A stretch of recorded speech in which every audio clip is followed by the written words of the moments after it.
La première fois que j'ai mis les pieds dans un club de magie, c'était après mes années lycée. J'avais bien bossé dans mon coin et il était temps de rencontrer des magiciens.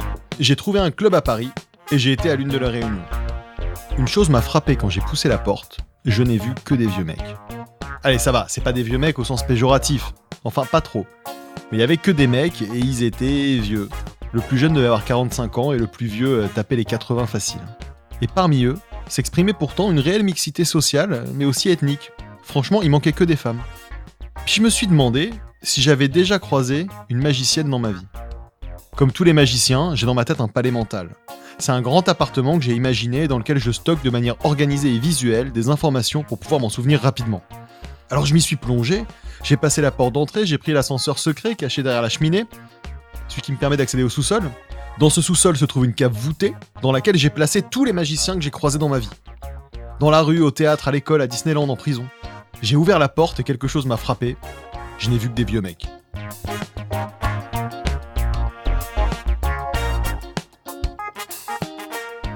Où diable sont les femmes magiciennes ? C'est la question que je vais poser aujourd'hui à mes invités. Alors je suis avec Caroline Marx. Bonjour. Bonjour Caroline, merci d'être avec nous. Donc Caroline, on te voit régulièrement sur TF1 dans Diversion. Exactement. Et aujourd'hui au théâtre. Voilà. Et donc tu es une femme magicienne, une des rares. Une des rares représentantes de la magie, c'est voilà. vrai. Ouais. Thomas Thiebaud, tu es avec nous aussi. Bonjour Guillaume. Thomas, tu es l'administrateur du plus vieux forum de magie français, qui est même un des premiers sites web, en France, qui a plus de 20 ans. Tout à fait. Virtual 21, Magie. 21 ans. Virtual Magie. Donc toi, t'as vu passer beaucoup de magiciens. On peut dire que d'une certaine manière, t'es un peu le gardien du plus gros club de magie francophone. Exactement. Voilà. Et Marine Métral, qui est au téléphone avec nous en direct d'Espagne, pour vous dire à quel point il est difficile de trouver des magiciennes. On est allé chercher Marine. Donc Marine, tu es en équipe de France de magie. Ton numéro de scène a été plusieurs fois primé. Et aujourd'hui, tu es en Espagne pour continuer à parfaire ton art, il me semble, d'après tes stories Instagram. Oui, voilà, je suis voilà, exactement. Enchantée. Enchantée, merci d'être avec nous. Donc tu es au téléphone, actuellement enfermé dans ta voiture. C'est pas si facile de faire des duplex, mais en tout cas, on est très content de t'avoir avec nous. Et donc la première question que je vous pose à tous les trois, et on va commencer par les filles. La magie, c'est un truc de mec ? C'est vrai, ouais. Malheureusement. Tu l'as remarqué, toi ? Alors moi, depuis toute petite, j'ai toujours vu le magicien accompagné de la jolie assistante. Et ça m'avait marqué. Je me disais, pourquoi il n'y a pas de filles ? Il n'y a pas de filles magiciennes. Et moi, je me disais secrètement, un jour, ce serait moi qui mettrais les hommes en boîte. Et d'ailleurs, c'est ce que j'ai fait j'avais fait une tournée des Zéniths et tout ça. Et j'avais mis les partenaires en boîte et je les coupais en morceaux. C'est toi qui coupais les mecs. Voilà. Alors que d'habitude, c'est toujours l'inverse. Bah oui, on a tous vu l'inverse. Voilà, tous vu l'inverse. Et mon père, j'avais vu secrètement mon père qui était dans la salle à manger en train de répéter avec ma mère. Et je l'avais vu couper en morceaux dans la salle à manger. J'étais toute petite et j'avais hurlé. Je dis à mon père, qu'est-ce que t'as fait à maman ? Qu'est-ce que tu lui as fait ? Et puis elle me parlait dans une toute petite boîte. Elle me disait, je vais bien ma chérie. Et voilà. Et après, j'ai compris que mon père était magicien, mais ça m'avait marqué, quoi. Donc tu es fille de magicien. Ouais. Je crois que c'est ton cas aussi, Marine. En fait, mon chemin, il était un petit peu moins, on va dire, fermé d'hommes, même si bien sûr, voilà, je suis une fille d'artiste de music hall et une petite fille d'artiste de music hall. Ma mère est une des magiciennes les plus, un des précurseurs en magie avec les femmes, parce que moi je l'ai toujours vue sur scène quand elle a commencé sa carrière avant de rencontrer mon père. C'est une magicienne qui a fait de l'ido, c'est la seule. Et elle était déjà dans une magie un peu féministe, parce que effectivement elle faisait ça, elle mettait ses partenaires hommes en boîte. Et moi, cette image de la femme qui s'impose dans un milieu masculin, c'est un exemple que j'ai vu depuis que je suis née et que je veux suivre pour ça aussi, parce que malheureusement, ça existe trop peu, effectivement. Donc vous avez toutes les deux eu un exemple familial. Oui. Ce qui est aussi marquant de voir que finalement, quand on trouve des femmes magiciennes, elles viennent de familles de magiciens. C'est vrai. Et c'est vrai que quand on pense on a Alexandra Duvivier aussi qui est célèbre et qui est une très très bonne en close-up. C'est la fille d'un magicien. Et Yogan aussi. On a aussi Yogan avec qui j'ai travaillé sur la mise en scène de son spectacle, qui est la fille de Yogano, un très grand inventeur d'illusions, de lévitation. Ouais. Alexandra. Aussi une fille de magicien. Et il y a Julia Exactement. Webb aussi. Julia Webb. Fille de Dominique. Oui, il y a aussi Elfia Lister, qui est la fille de Hervé Lister. Oui. Enfin, ils sont tous. Je suppose qu'il a fallu montrer la voie avant que enfin, c'est plus difficile d'avoir l'audace de partir de nulle part en tant que femme et d'essayer de s'imposer dans le milieu. Ouais. Il y a aussi Beryl, la fille de Patty Bad. Ouais, donc, est-ce qu'on peut citer une femme magicien qui n'est pas une fille de magicien? Alors, il y a Elisabeth Amato. Oui. Alors, je ne sais pas si elle avait ses parents dedans. Non, parce que je pense qu'elle vient de la psychologie, ce genre de choses. Et Elisabeth Amato, qui est donc une des premières mentalistes qui faisait déjà un spectacle de mentaliste il y a 15 ans en France. Hein. Et championne du monde de magie, en cartomagie, en fait, avec un numéro de cartomagie. C'est vrai, très forte. Qui a bluffé, vraiment, je crois, d'ailleurs. Elle est extraordinaire, vraiment. Un niveau, un très haut niveau. Mais donc, on les compte sur le doigt de la main et on a même un schéma qui se répète. Alors, Thomas, toi, sur le forum de Virtual Magie, t'as combien de femmes à peu près? Alors, c'est dur à estimer. Quand tu m'as demandé, j'ai essayé de voir, mais en fait, je peux pas savoir, mais j'estime à 20 maximum à tout casser. Hein. Sur combien d'inscrits? 7000. Hein. 7000. Donc 20 sur 7000. C'est fou. Donc c'est vraiment, c'est un milieu sans femmes. C'est un milieu, il y a un vrai problème. Complètement. Moi, je me suis posé la question, je me dis que ça vient peut-être de l'enfance parce que souvent, les parents, ils vont plus offrir une mallette de magie à un petit garçon et à une petite fille, on va plus offrir des poupées. Moi, à chaque fois, on m'offrait des poupées, j'en avais marre. Tu les découpais? J'ouvrais le cadeau, je savais que c'était une poupée, j'étais déçue à chaque fois. Et j'avais la chance que mon père soit dans la magie, mais sinon, on m'aurait jamais offert une mallette de magicien. Et je pense que ça vient de là, parce que, tu vois, si on faisait pas de différence...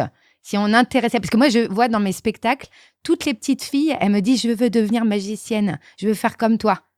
Et parce qu'elles voient une fille magicienne, mais sinon, ça ne viendrait pas à l'idée. C'est-à-dire qu'on n'a pas d'exemple, et donc que le sujet va s'auto-entraîner. Il n'y a pas de femmes magiciennes, donc il y en a de moins en moins. Oui. Mais alors, dans ce cas-là, il y aurait un travail à faire du côté des hommes. Pourquoi est-ce que les hommes magiciens se sont pas à un moment dit, on a un problème dans notre art, surtout une discipline artistique. Je sais pas s'il y a une autre discipline artistique dans laquelle il y a si peu de mixité. Je vous pose la question, mais je réfléchis. Alors, il y a le milieu de la BD, qui est un milieu qui était très masculin, mais qui aujourd'hui s'ouvre quand même aux femmes de manière significative.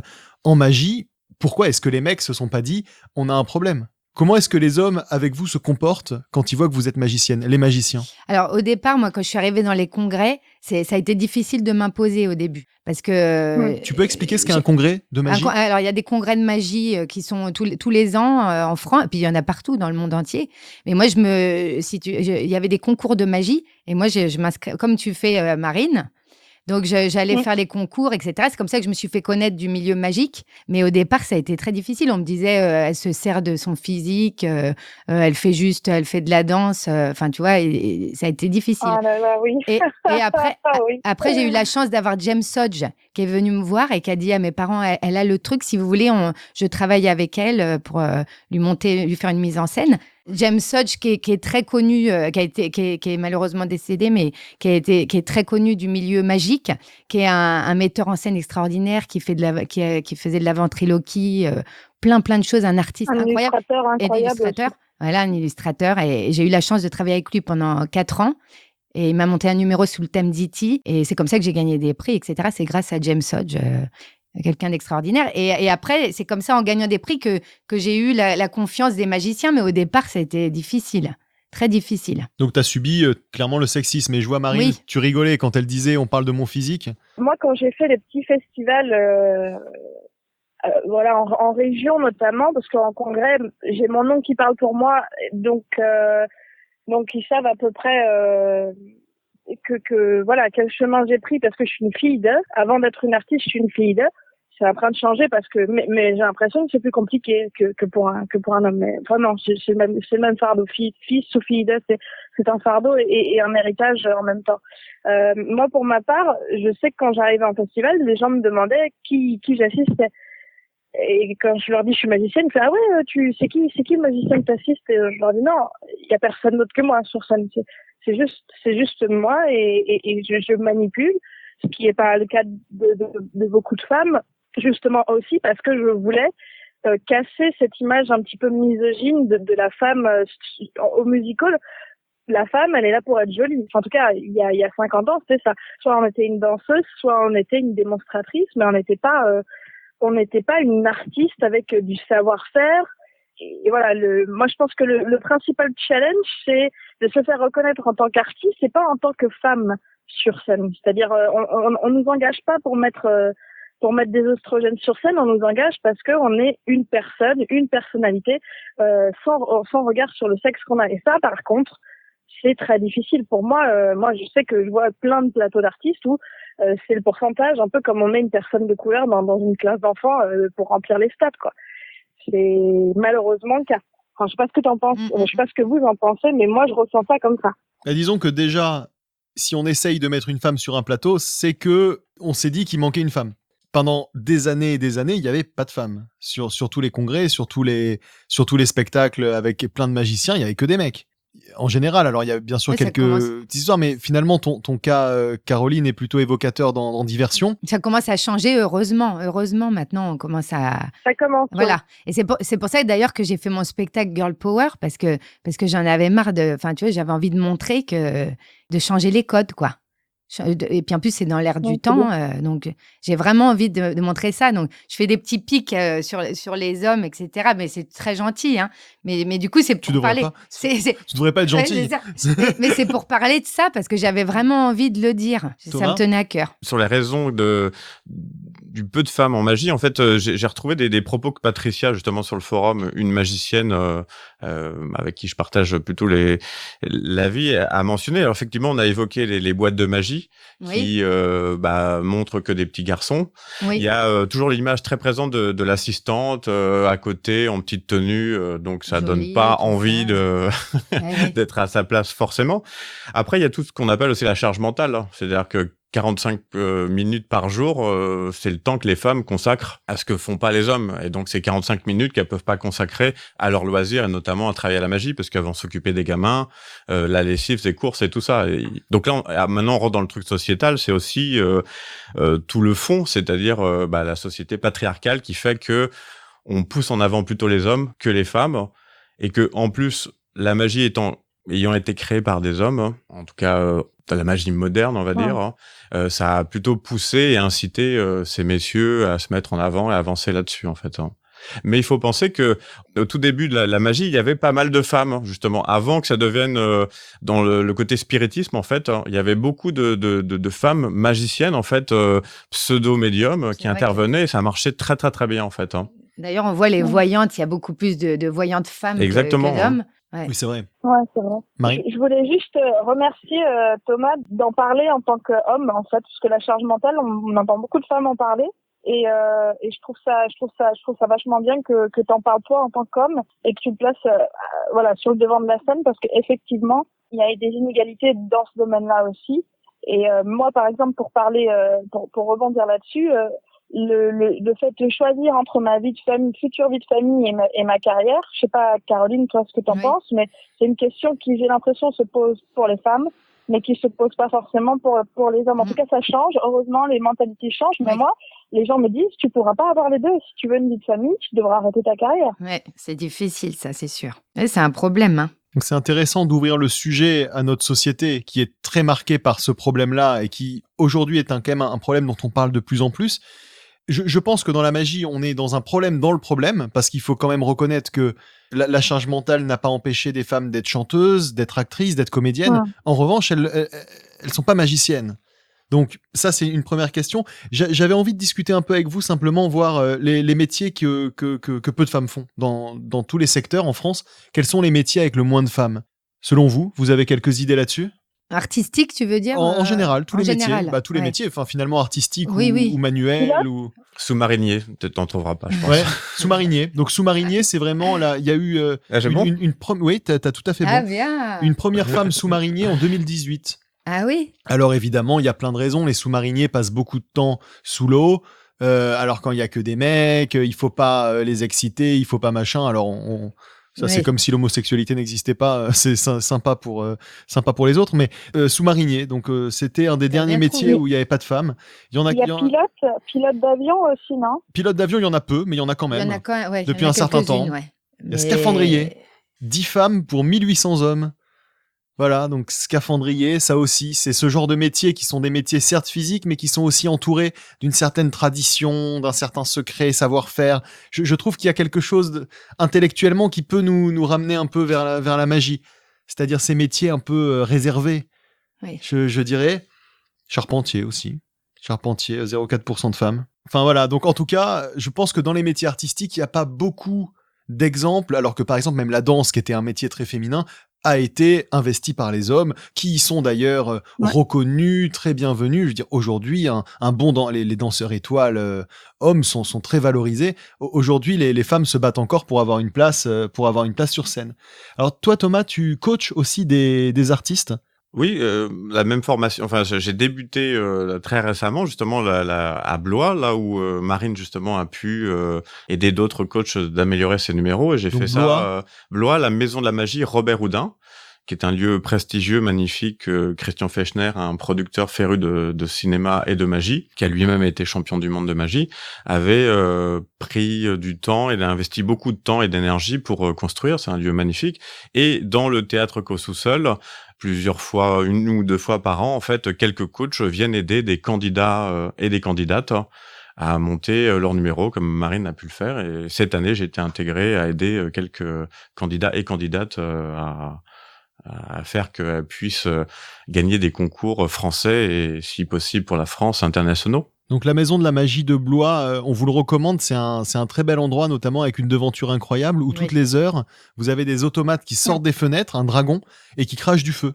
Non, il crache pas de feu ? Non, moi, dans mes souvenirs, il crache du feu. De la fumée, mais... Ouais, il crache de la fumée, voilà. Ça, c'est... Tu serais pas magicien. C'est bien, c'est voilà, c'est dont on se rappelle. Donc, c'est aussi le musée de la magie. Vous y verrez plein de choses et des spectacles. Et donc, il y a des formations aussi. Donc, ça, pour les magiciens qui ont envie de monter un spectacle, on se retrouve. Tout le monde peut postuler. En fait, c'est la Fédération française des artistes prestidigitateurs, la FAP, qui organise ça au sein et qui a 2 sections. Une pour le close-up, c'est-à-dire la magie de très très près, et une pour la partie scène, et qui va permettre aux artistes, affiliés ou pas, de venir postuler déjà. Et après, s'ils passent l'examen, là, on a dû voter. Il y en a qui ont été pris, d'autres pas pris, parce que soit on croyait à leur potentiel, soit on considérait qu'on ne pouvait peut-être pas les aider par rapport à leurs objectifs. D'accord. Et voilà, ça nous...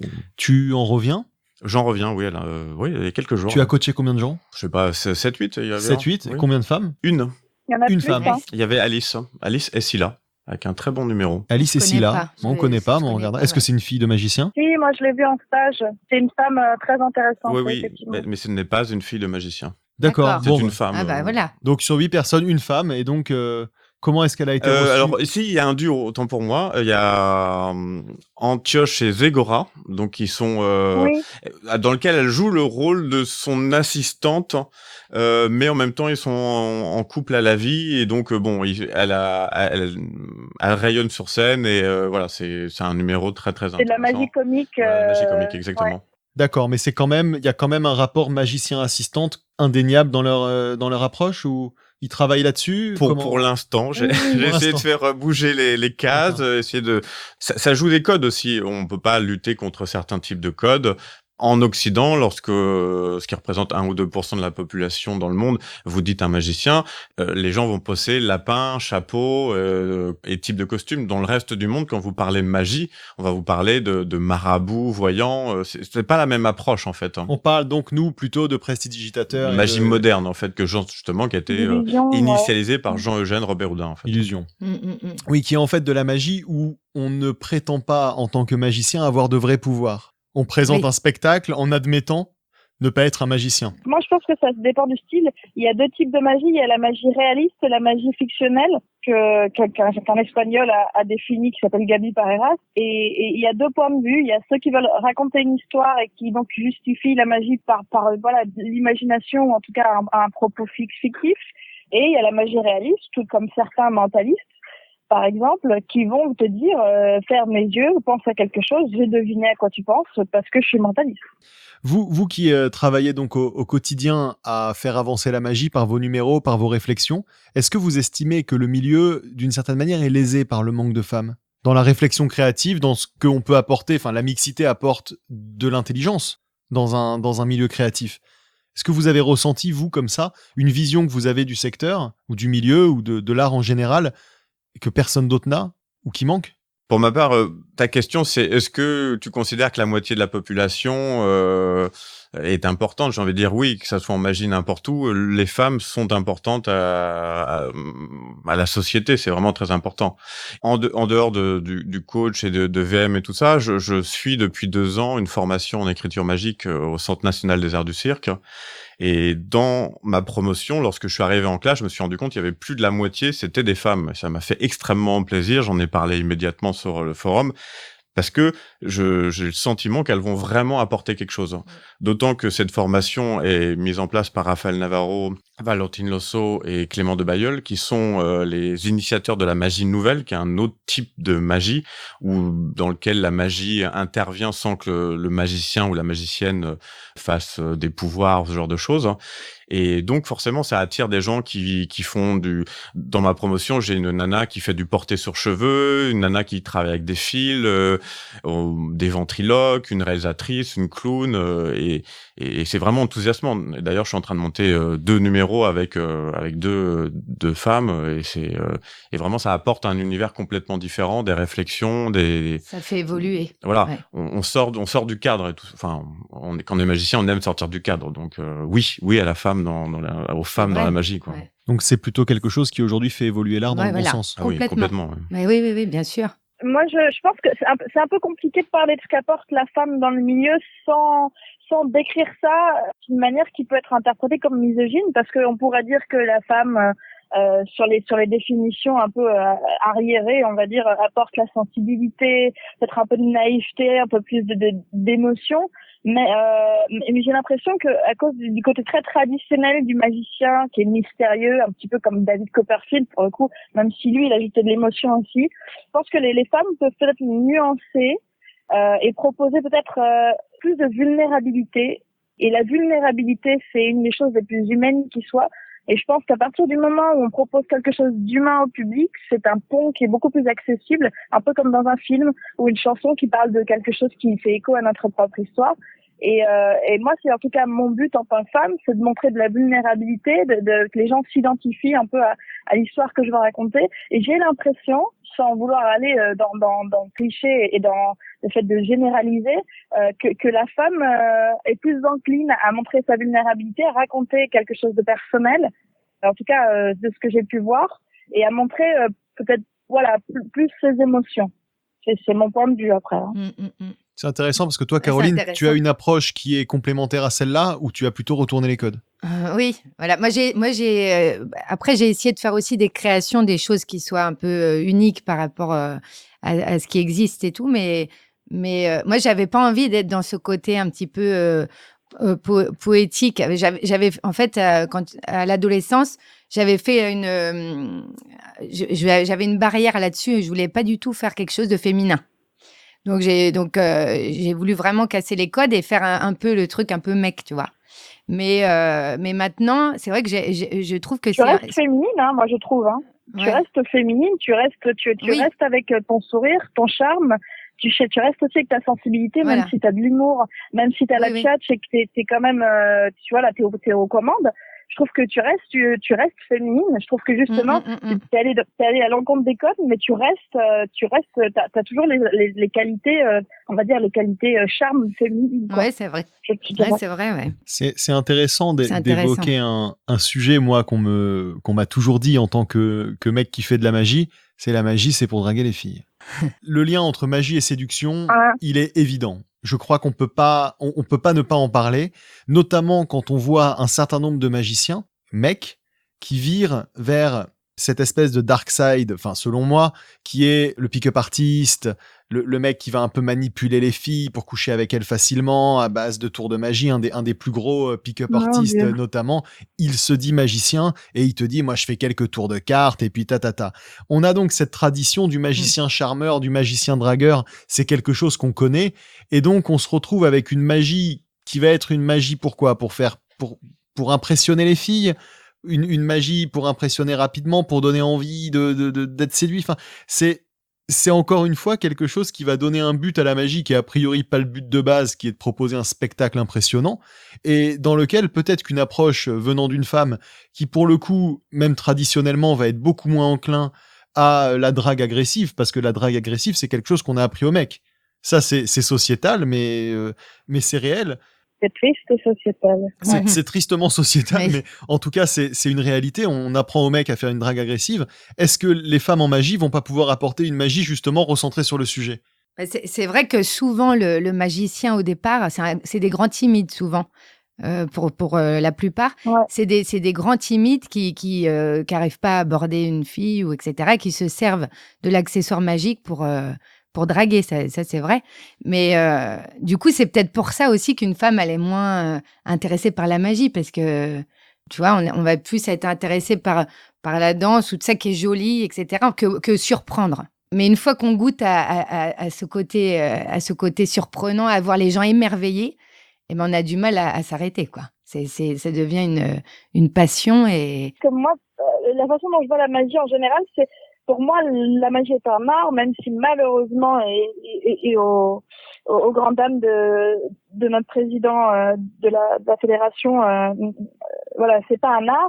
Moi, je considère que c'en est un, parce que c'est un moyen de communiquer, et je pense que c'est ça qui a permis aux hommes de peut-être trouver un autre biais que le biais classique de la drague. Et que comme c'est un biais détourné qui passe par là, c'est une autre manière de communiquer. Moi, c'est ça qui m'attire dans la magie aussi.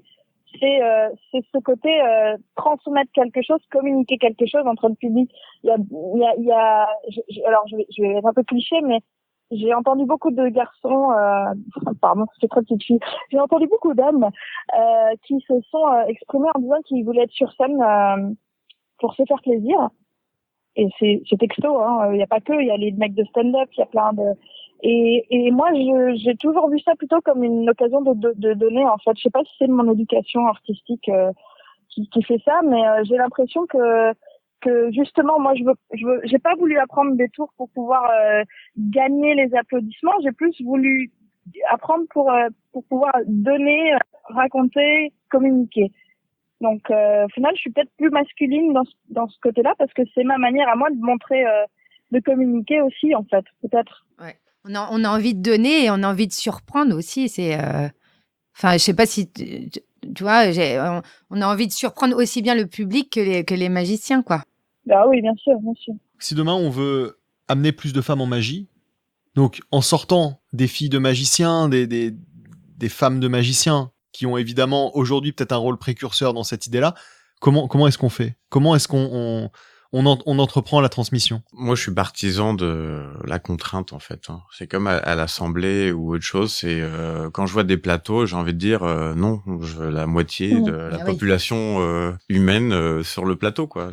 Et pas en assistante qui apporte des foulards ou je sais pas quoi, tu vois. C'est extrême. Ouais, mais le problème de ça, c'est qu'ils vont choisir des femmes pour remplir les cases, et pas forcément pour l'artiste. Je suis d'accord, c'est ce que j'allais dire. Je suis d'accord avec toi, Marine, mais c'est un process inhérent. Et au départ, dans tous les autres corps de métier, on a fait ça. Forcément, on n'a pas pris les métiers, les meilleurs au départ, puisque il a fallu qu'elle se forme et s'habitue, mais à force, ça fait monter le niveau de tout le monde. Et ces messieurs qui côtoient ces demoiselles qui peut-être n'ont pas leur niveau technique ou leur niveau scénique, vont peut-être quand même trouver des choses à apprendre sur leur présence et ce que tu disais sur le fond des messages qu'elles apportent, puisque voilà, c'est peut-être aussi pour ça en magie nouvelle qu'on trouve pas mal de femmes, puisque ça leur permet d'exprimer le message qu'elles veulent sans contrainte de scénariser beaucoup plus ou de s'exprimer,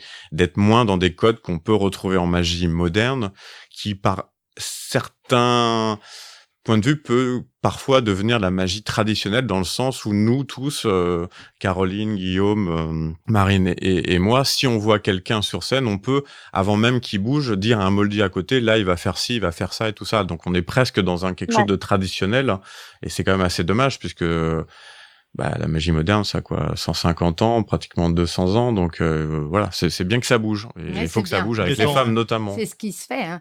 Et c'est pour ça que plus on va voir de magiciennes, plus ça va donner envie à des profanes de s'y mettre. Complètement. Il y a une sous-catégorie du close-up qui est la cardisterie, qui est quelque chose qui est à la mode depuis quelques années, qui consiste à faire, alors je saurais trop comment l'expliquer, de la jonglerie avec un jeu de cartes. Donc, on utilise un jeu de cartes classique de magie. Et puis, on va faire des figures de cartes. Alors, ça peut être faire un peu voler les cartes au-dessus de soi, faire la carte boomerang ou des figures assez compliquées.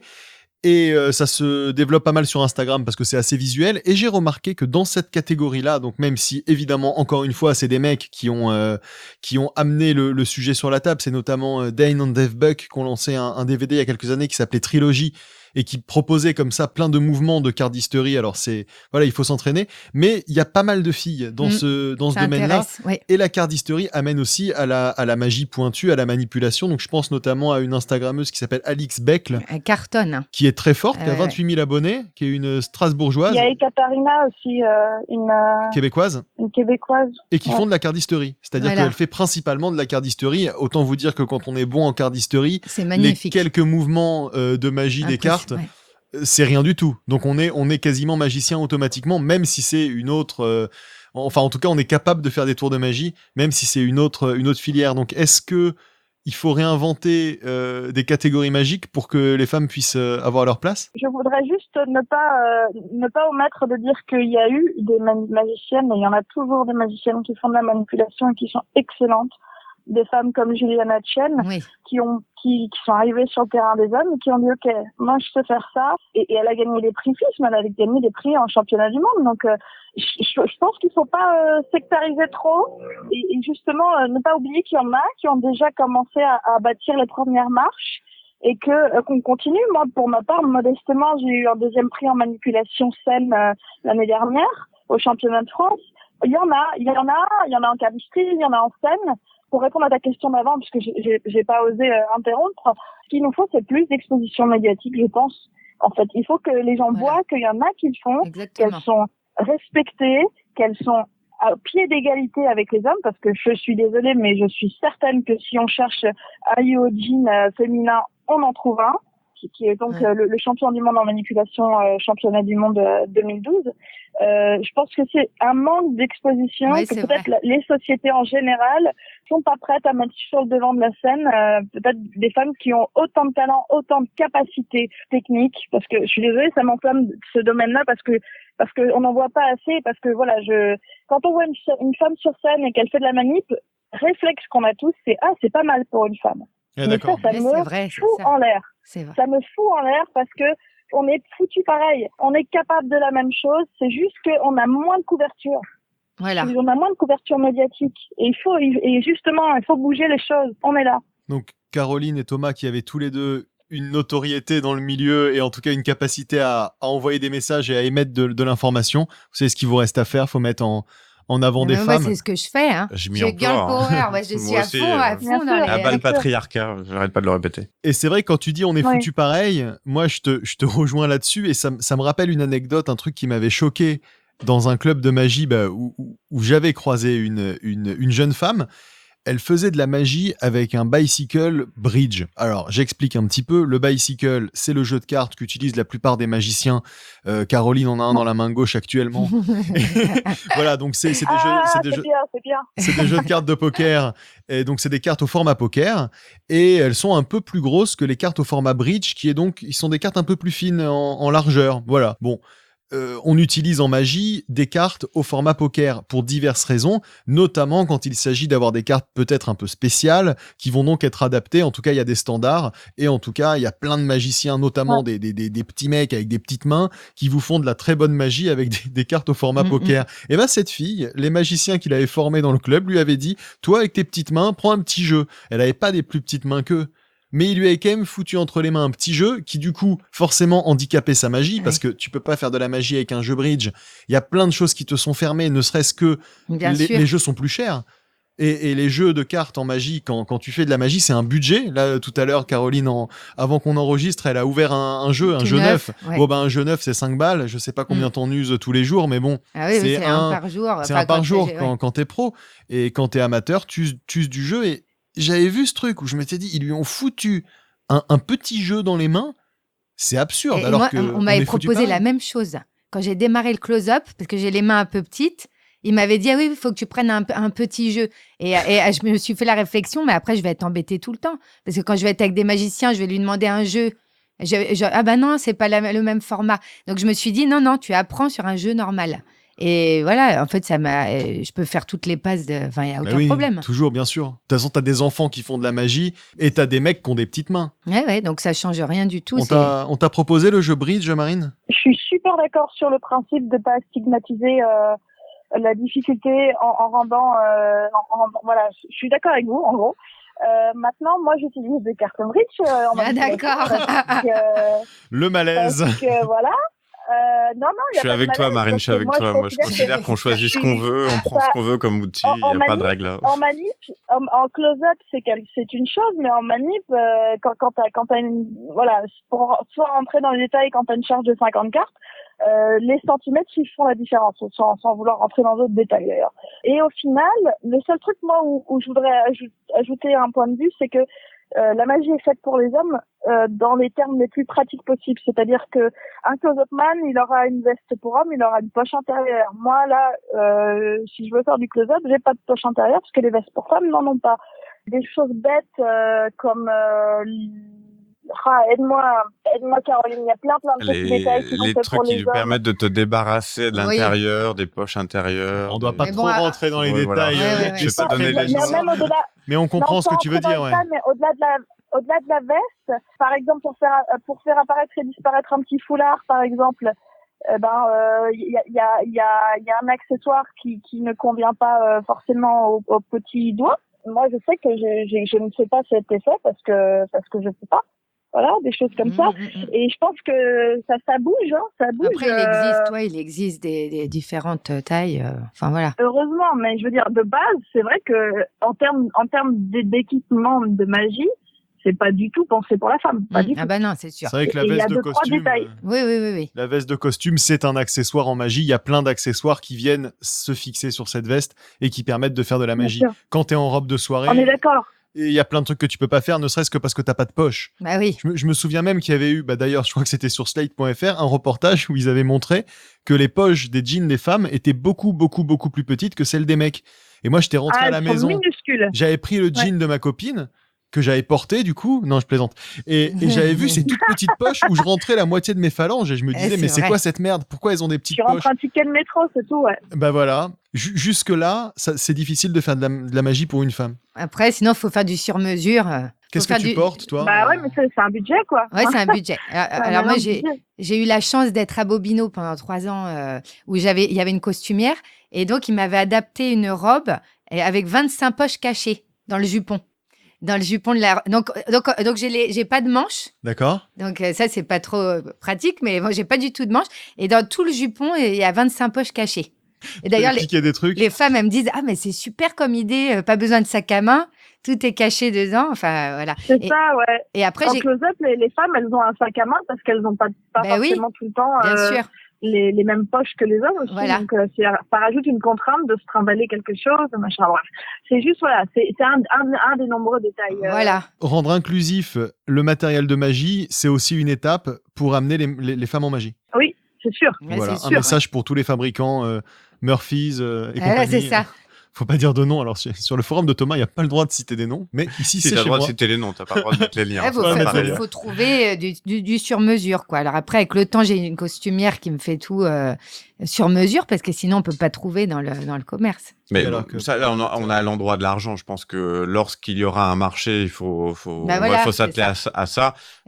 Tous les marchands de trucs se jetteront dessus immédiatement. Bah oui. S'il y a de l'argent. Mais moi s'ils sortent une veste de close-up pensée pour tous les, enfin, on va pas, voilà, faire des clichés, mais je veux dire, s'ils sortent une veste féminine de close-up en congrès dans les foires ou trucs, c'est là où, en gros, en congrès, on achète tous les tours. Je suis certaine que les femmes des magiciens qui les accompagnent en congrès ça va faire germer un truc. Elles vont se dire, ah, elle est jolie la veste. Ah, et en plus, il y a ça.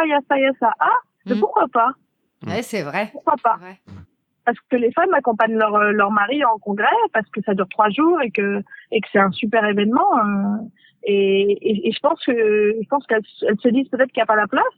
Et si on crée des produits pour elles vont peut-être s'imaginer un peu comme quand on passe devant un vêtement dans une vitrine, on se met devant le mannequin et on s'imagine avec. Peut-être que ça peut créer des ouvertures. Peut-être.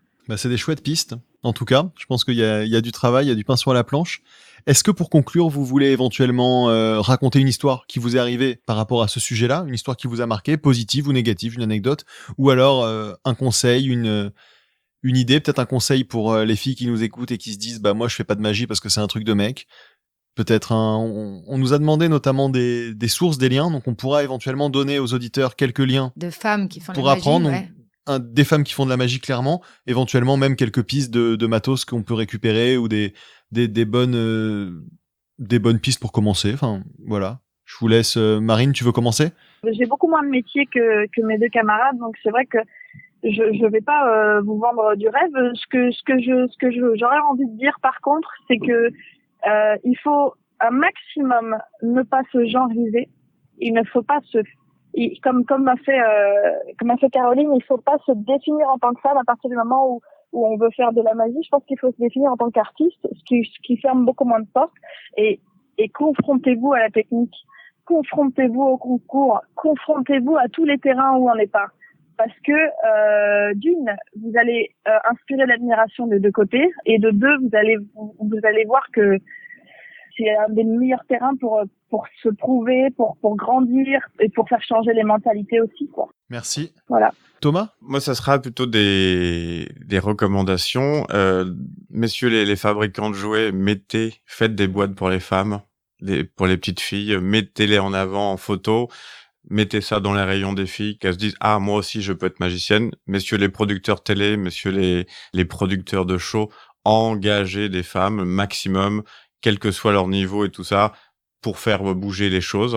Et mesdames, allez-y, foncez, vous avez toutes les cartes en main, c'est le cas de le dire. Ouais, c'est exactement ça. Ouais, c'est vrai. Il faut qu'on voit un maximum de femmes. Et d'ailleurs, si ça vous intéresse, venez me voir en spectacle. La prochaine date, c'est le 15 novembre. Et vous allez voir que... À Paris ? À Paris, ouais, au César. Girl Power au César Girl à Paris. Power, voilà.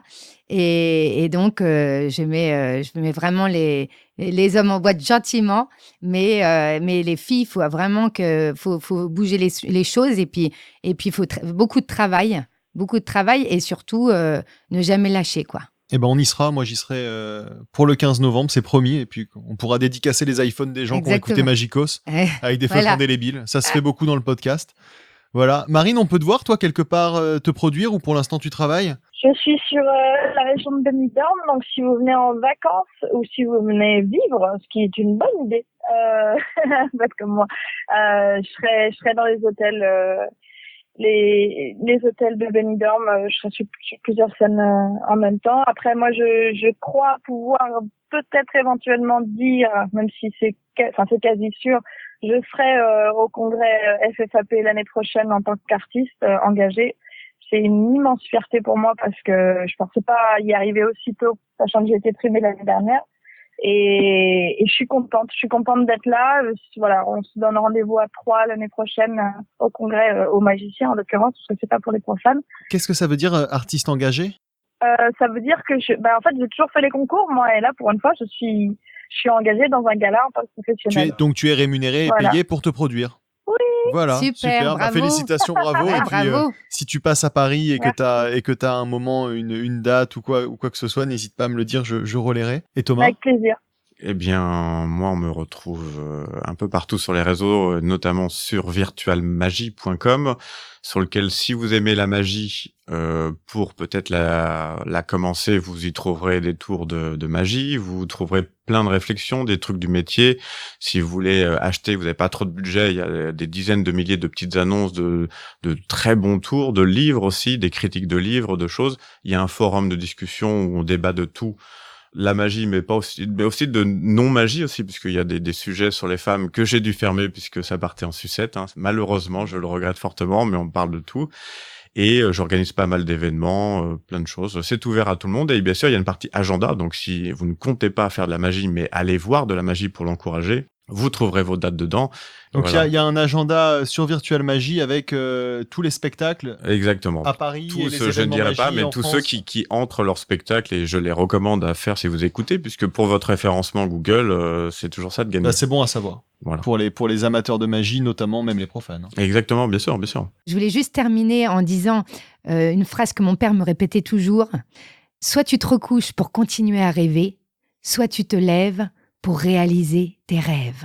Eh ben merci beaucoup à tous les trois d'avoir merci à Merci toi à vous. d'avoir exploré ce sujet avec nous. Et vive les femmes magiciennes. Yes, Vive les girl femmes power. magiciennes. Girl power. Puis encourager Girl power. Exact. encouragez-les à fond.